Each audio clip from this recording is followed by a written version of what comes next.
Welcome, Wildcats, to another episode of the Weber State Weekly Softball Show. We're a member of the Big Sky Podcast Network. I'm your host tonight on the show, Colby Peterson, and we have with us on our panel tonight, we've got Jessica Euler returning to the panel. Jessica, how you been? I've been good. The important question I've been asking everyone today that I need to know from all of you now is toilet paper, over or under? So flap goes down, right? Yeah. I Yeah, gotta that's go our down. Okay. Yeah. Got to go over. Over. Okay, Every- over. Okay. John, Correct. where are you at? Over. Yeah, I'm over. Yeah. The patent says over. I found people today who, number one, didn't care, which seems ridiculous. Like, Yeah. obviously you Take care. a stand. And then, crazy people who think under is the way to go. So you all Weird. passed. We can continue on with the podcast. Yeah, that today. just feels wrong. It is totally wrong. Also on the show tonight, we've got the Signpost's own Simon Mortensen, fresh off of an interview himself, doing double duty on media tonight. Simon, how you been? I'm doing good. It's end of semester, and like I said on that men's basketball show, you have to peel it off like a Band-Aid slowly. It is it's a force to be reckoned with. So yeah. Oh, good. No. Glad to have you both on tonight. On tonight's show, we have a player interview. We're going to be talking with freshman outfielder. You already heard from her there, Gianna Memoli.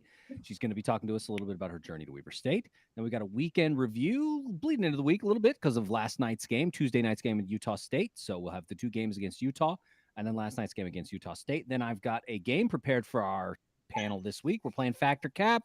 I went and took a look at some of the conference stats. And we're going to see if our panel can smell a rat. Before we get into all that, I want to encourage everybody to subscribe to the show, whether that's on Apple Podcasts, Spotify, Stitcher, all great places to interact with the Weber State Weekly team, or to get Weber State Weekly in your ears. Social media, the place where you can interact with the Weber State Weekly team. We're on Facebook, Instagram, Twitter. And then also we have Patreon. Go to patreon.com/Weber State Weekly. And just nice folks. We want to appreciate, shout out to all of our patrons right now, helping us pay the bills, and really appreciate all of you for being willing to do that. So thank you to our patrons. If you're interested in becoming one, go patreon.com/Weber State Weekly. That's your spot. And then a shout out to our sponsor tonight, Studio 98. If you're looking for a ring that's not boring, it's not lame, really cool, locally made, Studio 98, they're your folks. They're a local jeweler run by a fellow Wildcat. He's a former football player, loves purple and white just as much as you and me. Check out their website. They got a lot of interesting woods that they use to make their rings. And then I've seen that a couple of folks on Twitter have been posting their Flying W rings lately. So he's been getting those out as well. So reach out to him. Might make you one. Just hit him up. Studio 98. You can look at their website. That's studio98.com. Studio NINE and the number 8.com. Appreciate them and their support of Weber State Weekly. So let's move to our player interview now. We want to welcome freshman outfielder Gianna Memoli to Weber State Weekly. Gianna, thank you so much for taking some time to chat with us. Yeah, thanks for having me. I'm excited. Really excited. Yeah, we're excited as well. We've talked about this a lot on the show about how it's been just an absolutely historic run for the Wildcats. Now looking at conference play, which is sort of I don't know. Non-conference is always really, really big and important, but now getting into conference play, that means we're getting close to conference tournament time, which will be in Ogden again this year. But let's start from the beginning. You hail originally from the desert, from Gilbert, Arizona, where you were a standout player at your high school, in Mesquite High School, won Defensive Player of the Year in 2021 in your region. How did Weber State get on your radar? The desert is a place that seems very far away from the mountains of Ogden, Utah. Yeah, so honestly, I was just playing tournaments for club ball, and Coach House and Coach Amicone were watching me play. So that's how I heard about the school, and my coaches that I was playing for at the time told me that they had interest in me. So I just started looking into Weber and came here for a few camps and just fell in love with the area. It's still pretty close to home, so it's not a far travel for my parents to come watch me play or for me to go back home. Just love the mountains, love the team, just like the whole atmosphere I felt, and the environment just felt like such a good, loving home away from home, as one would say. It just felt so good to be here. Yeah, that's one thing that I noted was that, somewhat similar, but also different in that, it's not as hot as Gilbert is. But then again, I guess in the summertime it can get kind of hot. But so for you, you talked about, being reached out. You were on the coach's radar. They had seen you play. They knew you were out there, that you were playing good softball down in the Phoenix area. And Mhm. so they reach out and they say, hey, we're interested. And then eventually, I'm sure the offer comes. What's the deciding factor for you to say, you know what, of all of the places I could play college softball, I'm going to choose Ogden and I'm going to become a Wildcat? Like kind of like I just said before, like I loved how close it was because a few other options in my mind, I wanted to go East Coast possibly because I have some family up there too, but I really wanted to stay close to home and I just loved the feel here. I loved the connection I had with the coaches and the players that were helping me out at camps. This just like as soon as I came here, I just knew this was the right choice. It was just because before that it was a scary feeling. I didn't know where I was going to end up. I didn't know what I wanted to study, all that. But when I came here, it all felt like it made sense, and I just knew it was the right choice. Terrific. Jessica or Simon, questions for freshman outfielder Gianna Memoli? Yeah. So I actually, one of my reporters, I got him to interview Mika Chong recently about becoming coming in as a freshman and playing for a team with a lot of seniors, everything like that. And Kobe talked about how you were a standout player at Mesquite, but like your senior year stats, 532 for your batting average, 2 home runs, you had 33 hits, everything like that. And one of the things that I'm kind of curious about is what is it like to come to Weber State and kind of have to start again as a freshman and build your way up to where you're going to be as a senior. It's definitely a change for sure. I knew it was going to be different, but I didn't realize how different until I really got here. Trying to not be that awkward little freshman in the corner, but not trying to be like too much to the seniors where they're like, oh my gosh, like calm down. Just kind of like finding my way, just like looking to the upperclassmen for help and other girls in my class because we were all confused, didn't really know what was going on. But it was easier than I expected. I wasn't as stressed out. I was honestly more stressed out for the little things like going to the grocery store and having to buy my own groceries and make my own meals. I was more stressed for that than anything. But now it feels pretty good. I feel like I know what I should be doing softball wise, school wise, and I just made a lot of good friends here that helps out a lot. Definitely. Awesome. So far, it seems like Coach Amy Cohn rolls you out for some of the really big games. You were in for A&M, UCLA, San Diego State, and Utah. How has playing against that level of competition really helped you make the jump to D1 college softball? How are you feeling with those games? They were definitely exciting games. I was really happy I was in the lineup for those games, but just trying to take the nerves out of it. Obviously, I'm going to feel a little nervous playing against those big teams, but just trying to relax and trust my abilities and know that I'm here for a reason and that coaches trust me. So I should fully trust myself in everything that I do. And it was just great. It was just exciting. This is what I've dreamed for my whole life, playing in games like that. So it's just awesome. Awesome. Yeah, and big games they were. I mean, some of those, like the A&M win, the Utah win, San Diego State got a win against them. I mean, big time wins for this program. I mean, we've talked a lot about that on the show thus far this season, about the fact this is a historic run for the out-of-conference schedule and probably one of the toughest the Wildcats have seen as well. And so it's sort of this perfect high-water mark of not only is the team, laden with seniors and very, very talented freshmen like yourself, but rising to the challenge of a tough schedule and coming out with a 22-8 record as conference play gets underway. So, John, I wanted to talk a little bit about, of course, we talked about you being out there and playing against that tough competition and being a part of that big California trip, which included a lot of those big games like we're talking about A&M, UCLA, Cal State, Fullerton, San Diego State 2 times. And then at the very end, I think you had your best defensive game yet as a Wildcat. 3 putouts against San Diego at the end of that long road trip. It was about 2 weeks. Talk to us about how the team was able to kind of keep it together on that long and extended road trip. And, obviously there were some bumps, there were some good teams, but overall come out with a really, really good record. What did you guys learn through that process? Honestly, we just learned because throughout the whole trip, we started off pretty hot. And then when you're on a long trip like that, you like you're saying, little bumps in the road along the way. But we really just came together, even though we were tired. We had to have a long bus ride home. We knew that. We just had to like stay together and fight the last couple games because we knew just get through this and then we'll have a little break. So we really just came together and got gritty and just found a way. We just like simplified it, didn't do too much, just did what we need to do to win the game, play Weber State softball. Yeah. And play Weber State softball you did. That last weekend, beating San Diego State, and then San Diego was actually the host in that one. And so you all ended up beating the host, which is that weird? Like, it's like technically it's their home field, but does it feel like it's their home field? Like, talk to us about that. I mean, I don't know. It felt pretty normal. Like, probably didn't feel as good for them because that's their home field. You don't want to lose on home field, but we just got to go out there and do our thing no matter where we're playing or who we're playing against. Yeah, just because I just wondered with some of these like tournaments where it's like you have a lot of teams coming in, there are a lot of games going on, you're playing those games. Technically, it's your field, but I mean, they travel some fans too because you're there for the whole weekend, and I just wonder if those really feel like home games to those teams, you know? Yeah, we for sure had a lot of fans too, so the stands were pretty packed with fans from both teams, so it's a pretty good environment.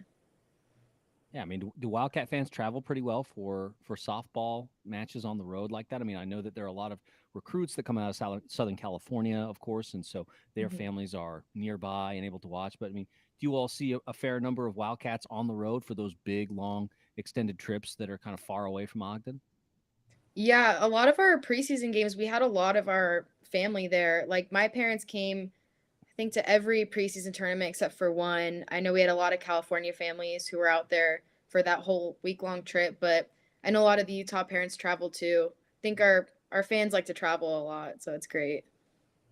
Yeah, that's awesome. And the game Sunday with the stands were just packed on a Sunday for the second Utah game. That was just awesome. And I think it's so fun to see all the fans come out and watch you play. So it's awesome that they travel, but I'm really excited to see what the stands look like already this year. So it's always fun to see, our fans support women's sports. So it's been fun to see.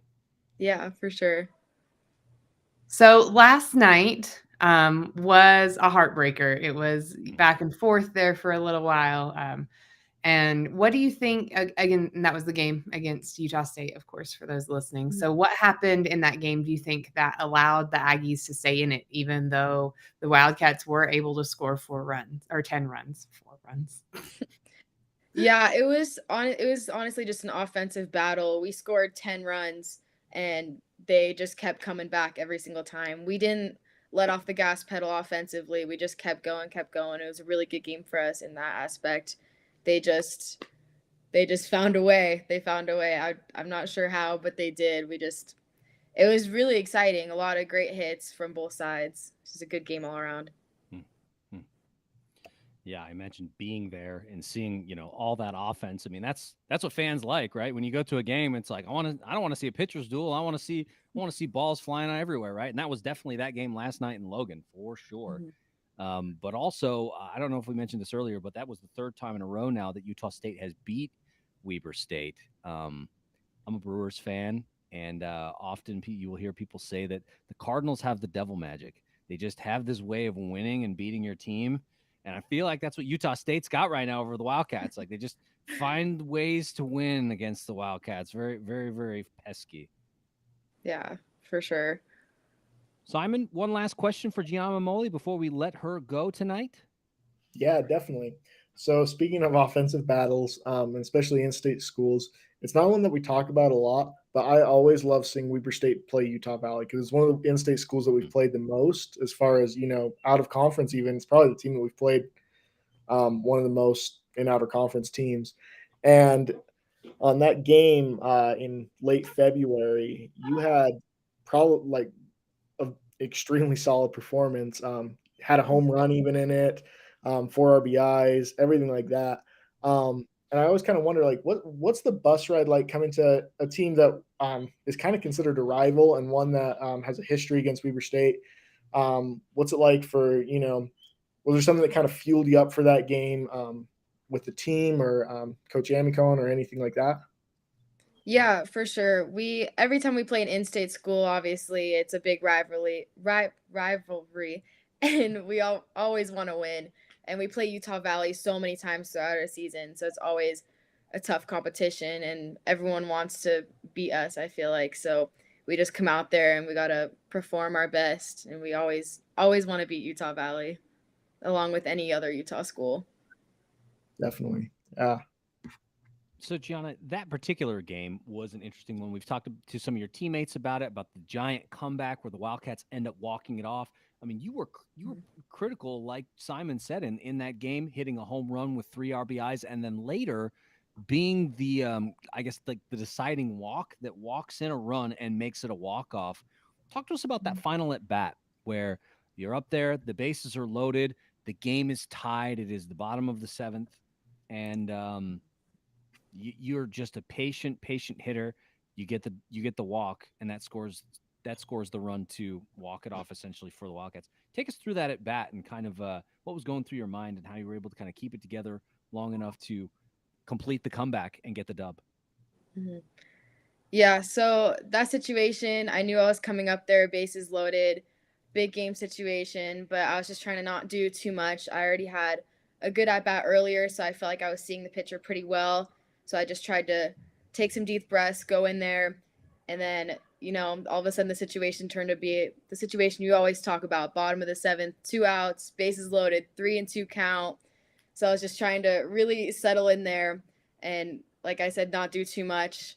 I didn't need to chase pitches. I was just fouling them off until I got a good one, and she ended up throwing one. I think it was a rise ball away, and took it, and it just felt like after that at-bat ended, like, okay, I can breathe. I got it. I did it. I knew I could do it. I trusted myself. It was just a great feeling. Yeah. Great feeling indeed, and especially, capping that, I guess basically like 8-run comeback, because I think the Wildcats were down 7-0 at one point in the game. And so capping an 8-0 run to come back and win the game against UVU, I mean, absolutely incredible run. Fantastic show of grit by this team. I think that was one of the big reasons why we started calling you all No Quit Cats online was because of that game right there, where it was just like they were down 7-0 and they still came back and won. Like they'll try and find a way if they can. So incredible. Thank you.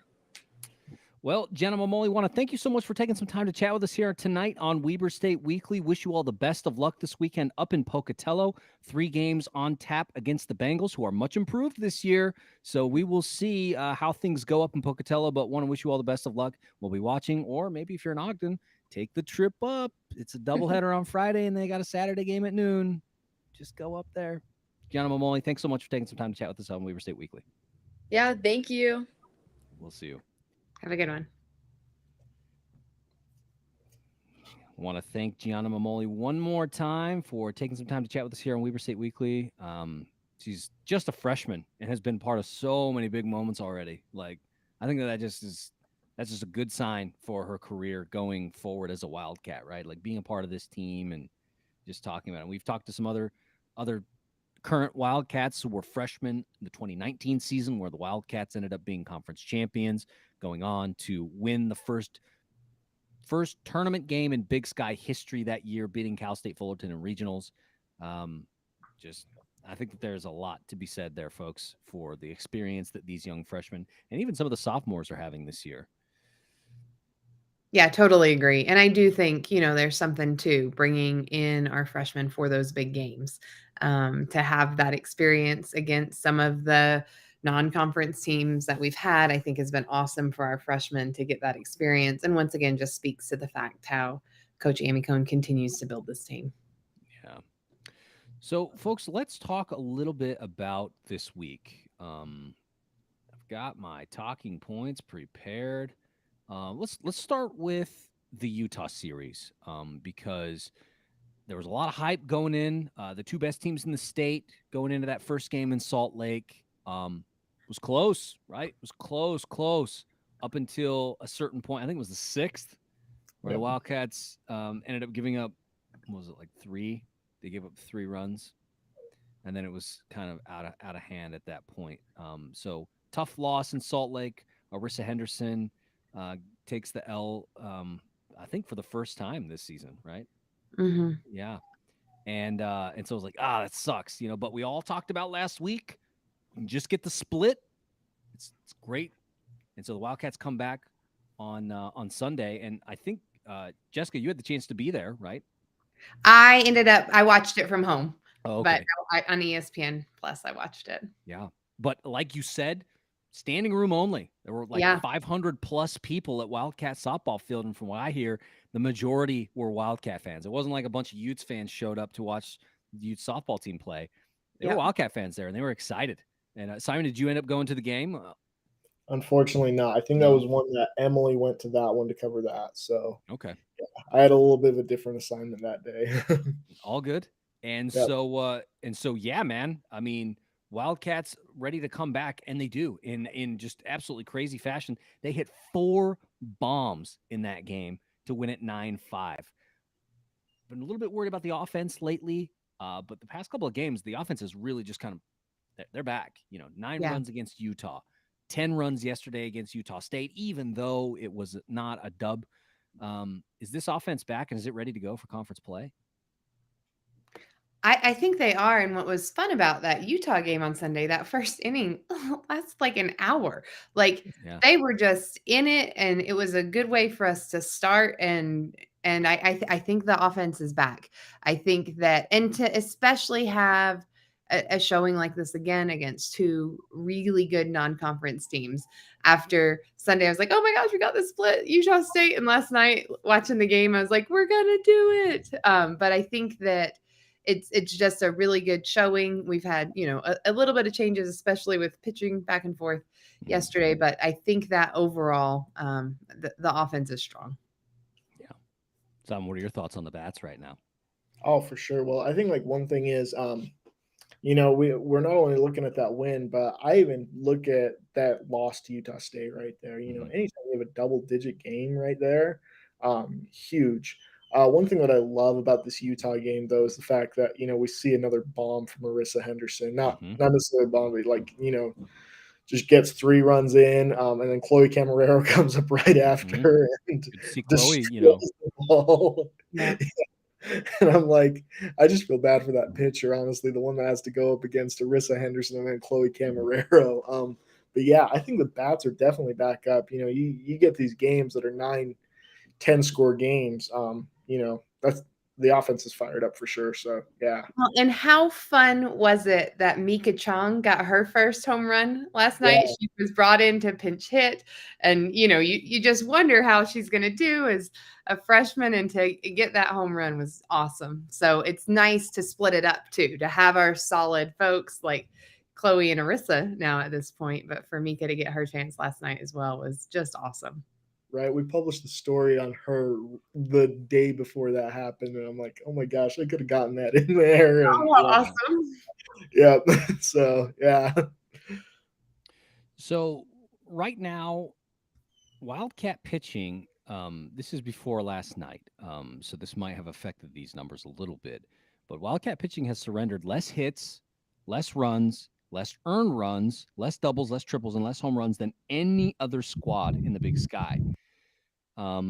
Like we said earlier, now the Wildcats will take the trip up to Pocatello to begin conference play. Most of the conference has already begun conference play. They started last weekend, and so we've seen some matchups already take place.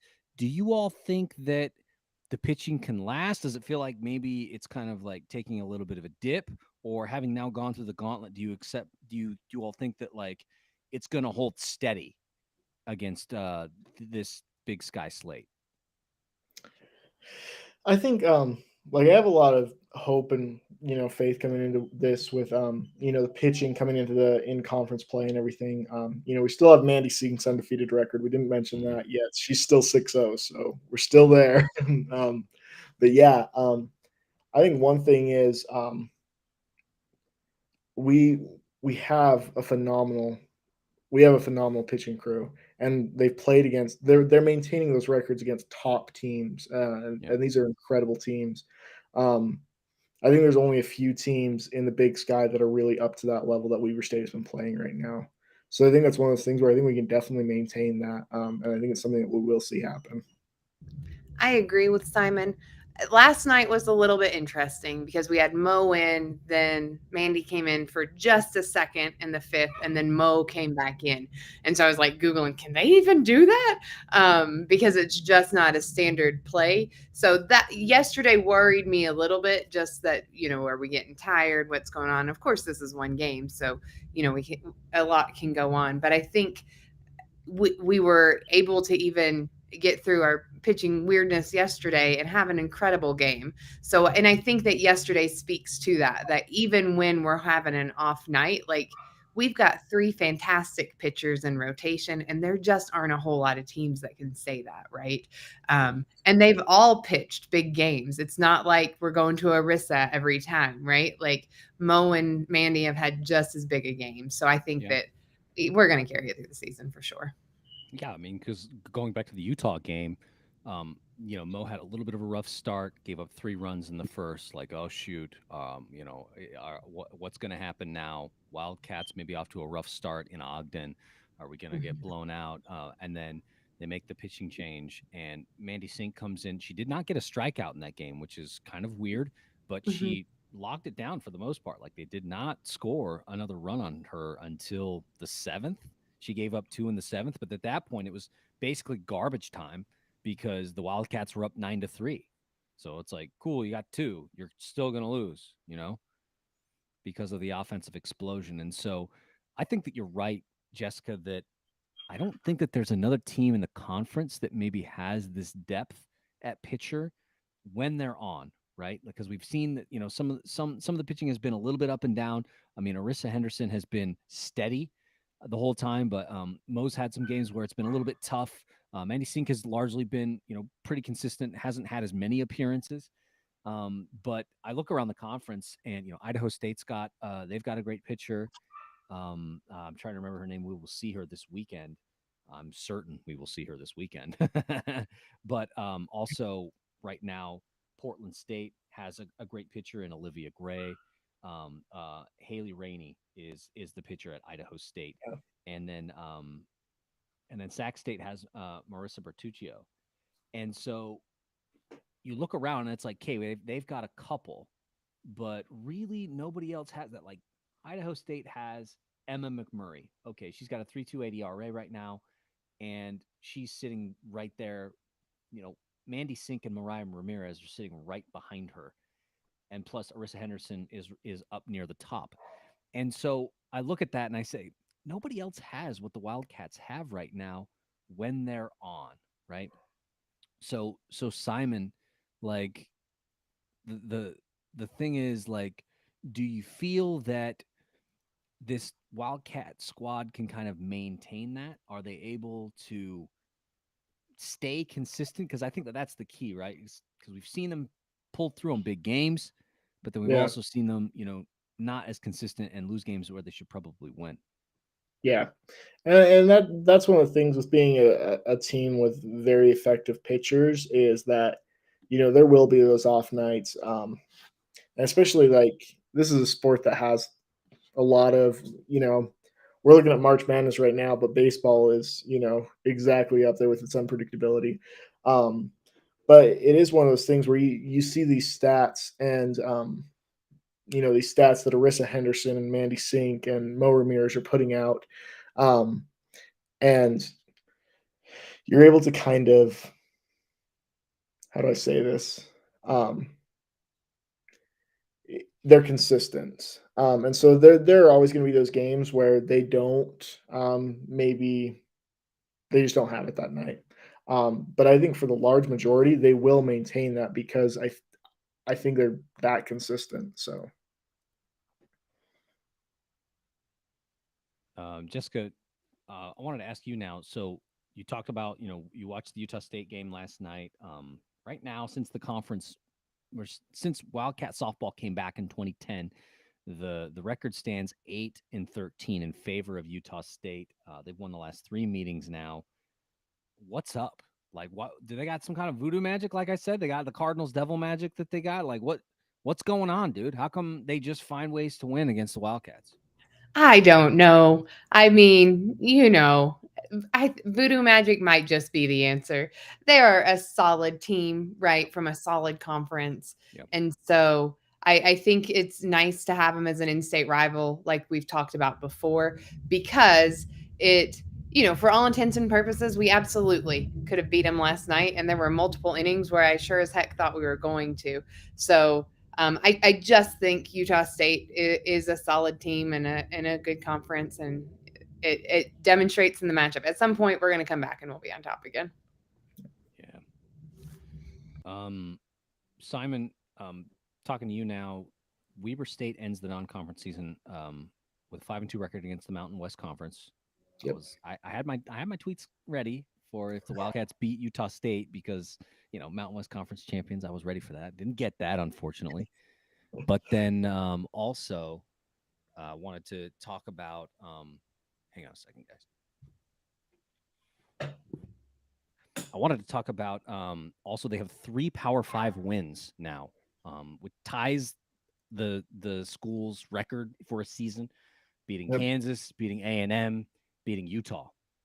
Does that mean anything, or is it all out the window once conference play starts? Because now all bets are off.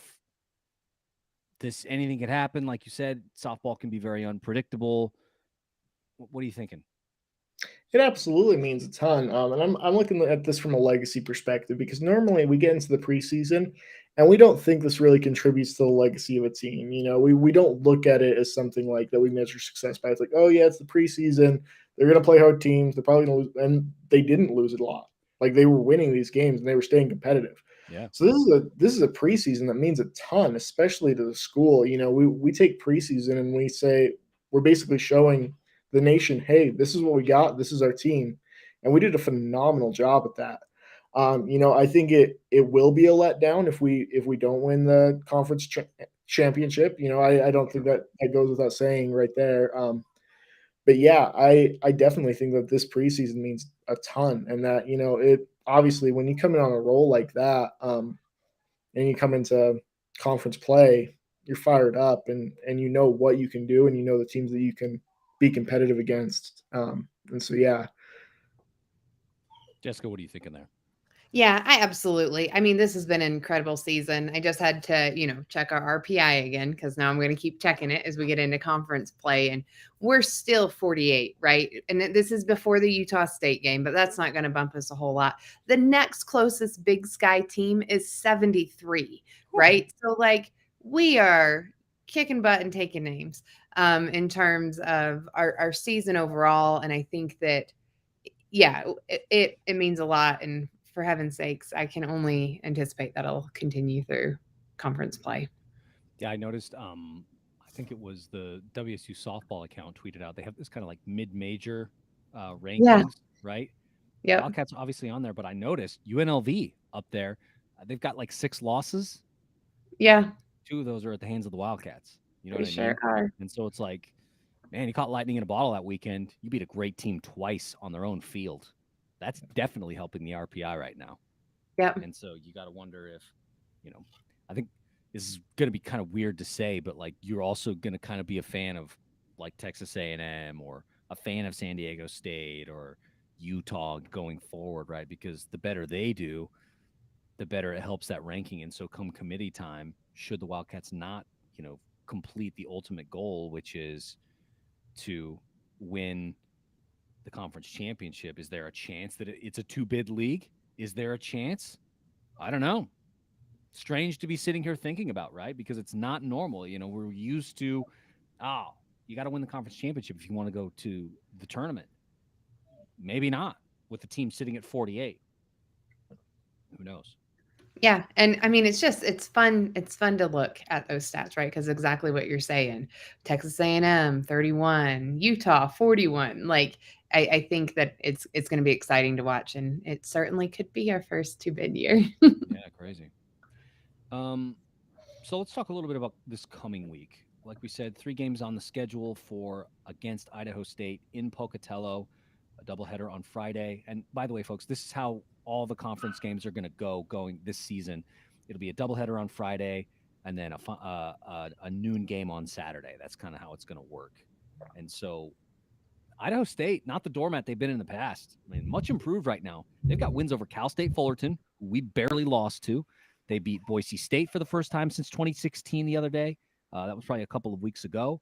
And they beat Utah State twice, I guess. So whatever. Think what you want about that. So right now, the Bengals are second in batting average in the conference. They are a very, very tough offensive team. But also, I noticed, the emergence of Haley Rainey, who is the reigning Big Sky Conference Pitcher of the Week. I think she's got it back to back. I don't know, folks. What do you think about this Idaho State series? Because this is not the Idaho State of old. Mm-hmm.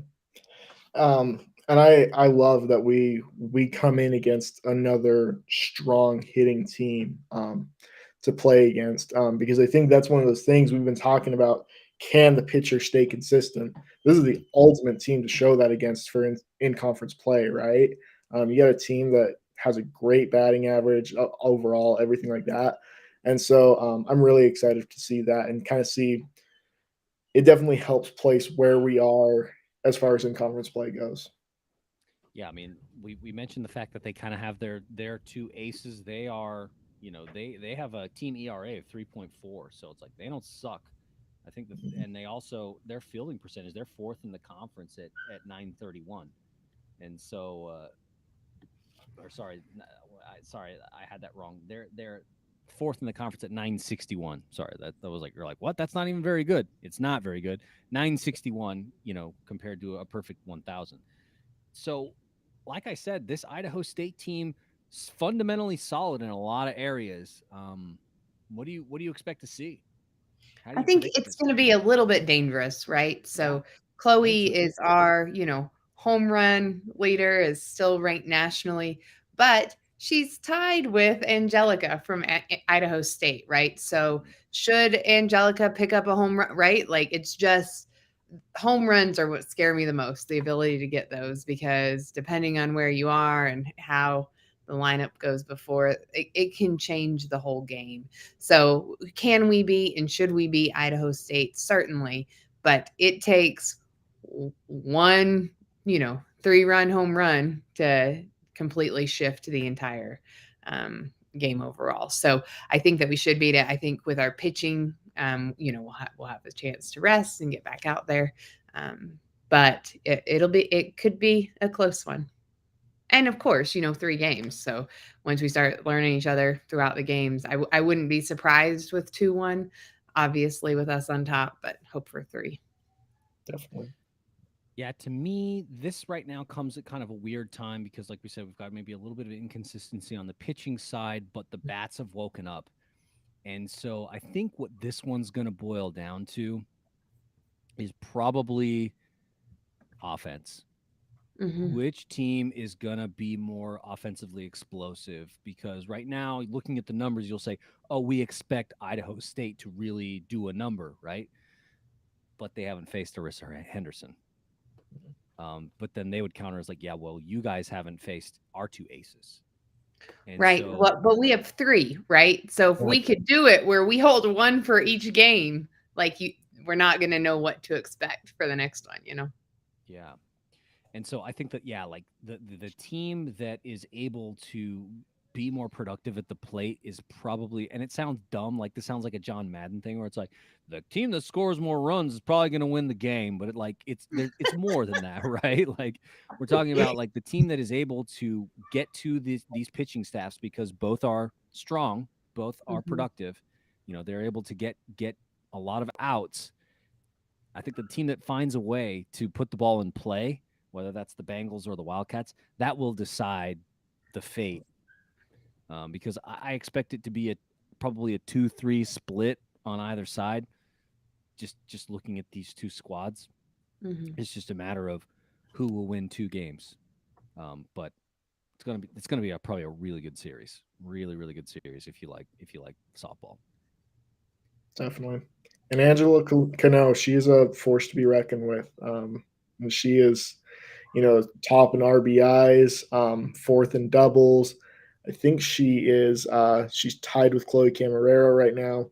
So I'm excited to see, especially those pitching battles right there, and kind of see if we can get like a little bit of a hitting derby going on, and kind of see what Weber State brings to the table with Chloe Camarero or Faith Ho or one of our top batters to kind of counter that. Yeah, it's a good call, and you're right. She is tied right now with Chloe Camarero with home runs at 9 apiece. So quite a player they have up in Pocatello. Yep. Well, folks, let's switch gears here really quickly and go to our game. We're playing Fact or Cap this week. Let's see if our panel can smell a bogus statistic. First one off the desk. Wildcats currently lead the conference in team ERA at 3.02. Is that fact or is that cap? Who wants to go first? I'm going to say fact because we have Fact? 3 pitchers that are in the that are top ERA, and so I think that's fact. Agreed. Yeah. I'm going fact all the way. You guys are the best. It is a fact. You are absolutely right. The Wildcats currently lead the conference in ERA at 3.02.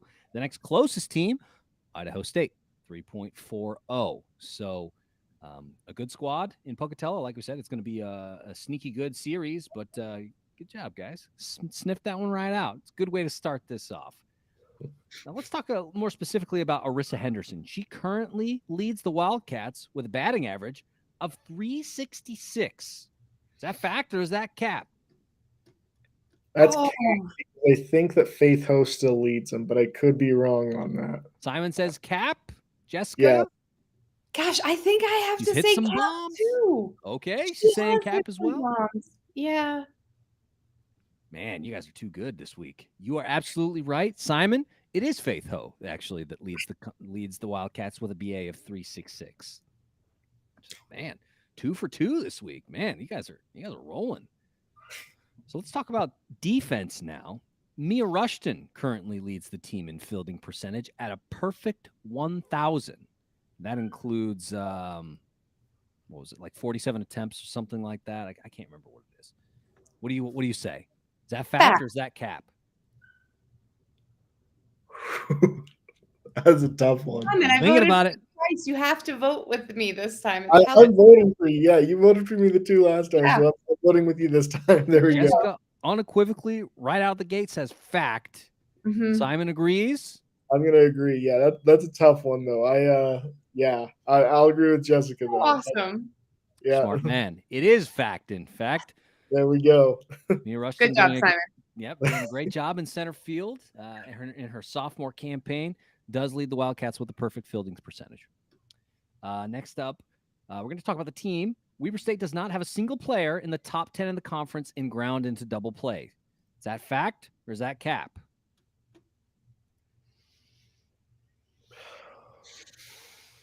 Ground into double play. I can hear the wheels turning. And I got a good one right here. I got a good one. They're thinking about it. Oh. A fact? I'm going to go fact. That's so specific. I'm not even going based off knowledge this time. I'm just going with such a specific one. I'm going to go with the fact. Okay. Oh, that is. Oh. I'm trying to think how many double plays we've had. Are you going to tell us when you give us the stat? I'm going to wait for it. I think we have someone in there. I think we might have. I'm gonna go cap on this one. Sorry, I'm splitting off. Yeah. So Jessica saying fact, Simon saying cap. We've got a split now. This is the first time this has happened. Yep. Okay. The answer is it's fact. Yes. Oh wow, there we go. You failed me. That's what happened there. That's what happens. Yep. Not a single Wildcat has hit into is in the top 10 for ground into double play this season. There are a lot of contenders there at from 8 down. There's 1 each, but right now leading the conference is Maylee Newman for Idaho State. She's got 3. Oh, great. Which leads the conference, and then good stat to hear, Colby. Yeah, but you're also going to see Piper Tago She's coming up. She's got 2 as well. And so I think that if you're a pitcher like Mandy Sink, music to your ears, because I would say firmly that Mandy Sink is a ground ball pitcher. That's how she gets work done. Yeah. So a couple of Idaho State Bengals on the list could be good news for Wildcat defense this weekend. Definitely. All right, final one, guys. Mia Rushton currently leads the conference in strikeouts. Is that fact or is that cap? Cap, I think she's number 3 or 2. Okay, Simon's saying cap, that she's closer to 2 or 3. Jessica Euler, you gonna trust Simon here? I am, because Simon didn't trust me, and we saw how that worked out. And we're a team, Simon. Maybe you forgot that. Game. So I'm gonna go cap. There we go. Okay. She's a team player. This is what you get. And she's wise for choosing your choice, Simon, because that is true. That is cap. I think we've all learned a valuable lesson here tonight. Yep. That's right. Mia Rushton is actually second in the conference in strikeouts right now. With Who's first? 26. Jane Sepulveda out of Southern Utah. Okay. SUU having a really, really tough go this season. Not going to be a good season for the Birds as they make their way out of conference play. Sitting in the basement, a lot of categories, and that is one. But strange to see Mia Rushton struggle so much at the plate this season when she was so productive last year as a leadoff hitter. So hopefully, as the season wears on, she's able to kind of right the ship that way and get back on track. But that's factor cap. So you guys went, well, Jessica, I think you were undefeated, right? I was. Yep. Simon, the only one to choose Yeah. against. Choose. Yep, that's fine. I thought I saw something on there. That was, yep. I feel like I should give some sort of award to Jessica here. I feel like you should too. So how about this? Normally what they do when we watch, I don't know if you ever watch Around the Horn or anything like that. If you win, you get FaceTime, right? You get a certain amount of time to talk about whatever you want. And so Okay. I think I'm going to do that right now. I think I'm going to give Jessica 60 seconds to say whatever she wants to say. Let me just do the thing really, really quickly. Let's set it up. 60 seconds. Here we go. Time is yours. I'd like to discuss 3 topics in my 60 seconds. The first being, you're going to show me. Okay, that's fine. Arkansas Razorbacks losing in the Elite 8. Heartbreaker. I think it might be rigged for Duke for Coach K's last season, because we all wanted a Duke North Carolina Final Four matchup. I feel like they didn't even poll the audience to see if we wanted it. Second topic, really, oh my gosh, there's only 29 seconds. Super excited for Idaho State. I'm going to call it now. 2-1 Weber State. Arisa pitches the whole first game. Not going to call the rest of it, but excited. We're going out 2-1. Finally, I would just like to say the importance of being a member of the team when we vote in the future, that Simon should learn a lesson and work together so we collectively go into the final block as a team. So thank you for my 60 seconds. Man, and there it is. I think it's like quote in Top Gun, right? You never leave your wingman behind. That's exactly what it is, Simon. Never leave your wingman. I think that was great. That was pretty good. That was pretty good FaceTime. I said you went through a lot of things. I have to say I agree with you that I am very suspicious that St. Peter's got blown out that hard by North Carolina, that the run just came to an end, that they were never in that game all of a sudden. And then, like you said, that Duke and North Carolina will now play each other in the Final Four. I see what you're talking about. But also, Simon, listen to Jessica when she has good sports takes. Yeah, that's right.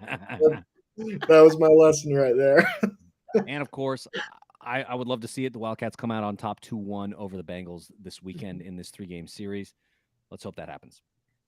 So let's talk a little bit about what's coming up. Of course, we've mentioned the fact that, yes, there will be 3 games this weekend, 2 on Friday, April 1st. Happy April Fool's Day. first, Idaho State at 2 p.m. Pocatello. You can watch that one on ESPN Plus or drive up there. Make it a little trip. Stay over in McCammon.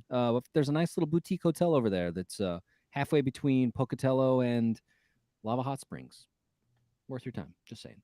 So that first game will be at 2 p.m. Second game will be at 4 p.m. on Friday. Then Saturday, April 2nd, Wildcats will wrap up that series at noon up in Pocatello. All those games on ESPN Plus, but of course, like we said, you can just drive up there. It is like an hour and 15 minutes to drive up there. It's not that far. Then on Tuesday, April 5th, Wildcats are taking the bus ride down to Orem to face UVU for the third and final time this season. So Wildcats have got the big comeback game, beat the Wolverines in Ogden. Now this will be a game against the Wolverines at UVU in Orem, and we'll see what they can do. That game will be at 4 p.m. on Tuesday, April 5th. Once again, like an hour and 10 minutes to drive down to Orem and see that game as well. But it is a Tuesday, so that's a little bit difficult. So at 4 p.m. Yeah, it's kind of tough. I don't know. I'm sure that there will be a stream for that. It seems like most of the schools have done a pretty good job with a stream. Not everybody's on ESPN Plus. Just saying, on ESPN Plus, but most of the schools have done a really good job of getting streams up. And so, if Weber State tweets out that stream, we'll be sure to retweet ourselves and share it. So let's wrap up the show. Email us, WeberStateWeekly@gmail.com, Facebook, Instagram, Twitter, Patreon.com/WeberStateWeekly, and the blog, WeberStateWeekly.com. Thank you so much to our illustrious panel for talking softball tonight. Really appreciate all of you. Excited to see what comes of this Idaho State series. A little bit nervous, but let's see what we can do. We got a good squad. They got a good squad. Let's watch some good softball, folks. So we'll wrap it up like we usually do. Weber State. Great. great.